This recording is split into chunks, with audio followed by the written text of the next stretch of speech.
تو کچھ متبرک جگہ جو اللہ تعالیٰ کے نزدیک ہے ان میں سے ایک جگہ مسجد کوفہ ہے۔ یہ وہ مقام ہے ضربت کے، فزت ورب الکعبہ۔ اس مقام پہ بیٹھ کے امام علی علیہ السلام فیصلے جاری کرتے تھے۔ یہ ہے مختار ثقفی کا قبر مبارک، یہ ہے امام علی علیہ السلام کا گھر۔ حسام تمار امام علی علیہ السلام کے اصحاب میں تھے۔ ہوا ابن زیاد نے ان کو کھجور کے درخت کے ساتھ پھانسی دی۔ مسجد سیلہ کی بھی اپنی ایک خاص تاریخی حیثیت ہے۔ فلافل برگر کی طرح ایک چیز ہے، ہزاروں سال پرانی یہ قبرستان ہے۔ السلام علیکم، ایک نئے ولاگ میں آپ کی خدمت میں حاضر ہے۔ تو بیسکلی نجف ایک بہت ہی قدیم اور تاریخی شہر ہے۔ اس کے ارد گرد بہت ہی اینشنٹ اور دیکھنے والی جگہ ہے اور تاریخی مقامات ہیں۔ تو آج ہم جا رہے ہیں ان تاریخی مقامات کو وزٹ کرنے کے لیے۔ کچھ زیارات بھی ہے، وہ بھی ان کی بھی زیارت کرتے ہیں۔ تو ہمارے ساتھ رہیے گا، ویڈیو کو اینڈ تک آپ نے لازمی دیکھنا ہے۔ اچھا، تو عراق میں سب سے بڑا مسئلہ لینگویج کا ہوتا ہے۔ اب ایران میں تو ہم اپنی فارسی سے تھوڑا بہت راستہ نکال لیتے، گزارا ہو جاتا ہے۔ تو یہاں پر ان کو اکثر کو عربی کے علاوہ کچھ آتی ہی نہیں ہے، اور انگلش تو بس نہ ہونے کے برابر ہے۔ تو پھر پاکستانیوں کو ڈھونڈنا پڑتا ہے۔ اکثر پاکستانی یہاں پر ہوتے ہیں، مختلف کام وغیرہ کرتے ہیں، تو وہ پھر ٹرانسلیشن میں ہماری ہیلپ کرتے ہیں۔ تو ابھی ہم جا رہے ہیں کوفہ۔ کوفہ میں جو مسجد ہے، مسجد کوفہ کی ایک اپنی الگ تاریخ ہے۔ تو حرم کے نزدیک سے گاڑیاں چلتی ہیں، اور کوفہ بھی یہاں سے آلموسٹ 20 to 30 منٹ کے فاصلے پر ہے۔ یہ ہے وہی عراقی سڑکیں، جا رہے ہیں مسجد کوفہ کی طرف۔ کوفہ ایک چھوٹا سا آپ تحصیل سمجھ سکتے ہو کہ نجف میں ہے، تو چھوٹا سا علاقہ ہے، تاریخی علاقہ، تاریخی اسلام میں کافی چیزیں ملتی ہے کوفہ میں۔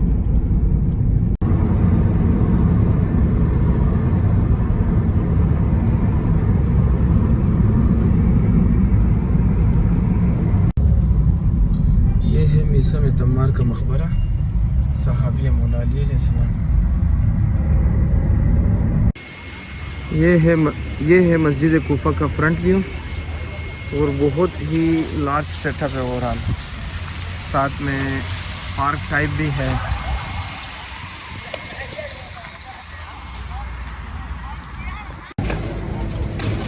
یہ ہے مسجد کوفہ کا انٹرنس مردوں کے لیے، مسجد کے اندر جانے کے لیے راستہ۔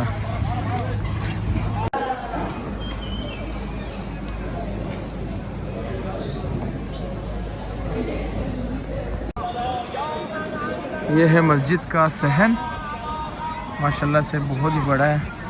نماز کی تیاریاں ہو رہی ہے۔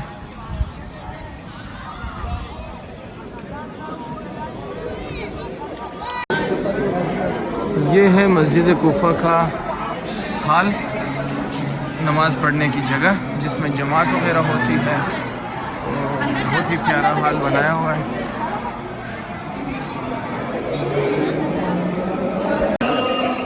یہ ہے وہ پرانا مسجد جو امام علی علیہ السلام کے زمانے میں تھا، اور یہ سامنے والا پورشن جس جگہ پہ لوگ زیارت کر رہے ہیں، یہ وہ مقام ہے جس جگہ پر حضرت علی علیہ السلام کو ضربت لگی تھی۔ مسجد کوفہ میں ہی وہ نماز جماعت پڑھاتے تھے، اور اسی مسجد کوفہ میں نماز فجر کے وقت ان کو ضربت لگی تھی۔ یہ وہ مقام ہے ضربت کے، فزت ورب الکعبہ۔ ضربت لگنے کے بعد امام علی علیہ السلام نے فرمایا، کعبے کی رب کی قسم میں کامیاب ہو گیا۔ تو یہ جگہ زیارت گاہ ہے لوگوں کی۔ تو یہ اس جگہ کو اس طرح بھی خوبصورتی کے ساتھ ڈیزائن کیا گیا ہے۔ اچھا، مسجد کوفہ کی تاریخی حیثیت کی اگر بات کریں تو صرف یہ نہیں ہے کہ یہ امام علی علیہ السلام کی حکومت سے یا اس کے بعد یہ مشہور ہوئی ہے۔ اس میں بہت سارے انبیاء نے بھی نماز پڑھی ہے، تو اس کی تاریخی حیثیت ہزاروں سال پرانی ہے، اور ان نبیوں نے بھی یہاں پر قیام کیا ہے، یہاں پہ نمازیں پڑھی ہے۔ اس کی تاریخی حیثیت بہت پرانی ہے اور بہت زیادہ اہمیت ہے۔ تو کچھ متبرک جگہ جو اللہ تعالیٰ کے نزدیک ہے ان میں سے ایک جگہ مسجد کوفہ ہے۔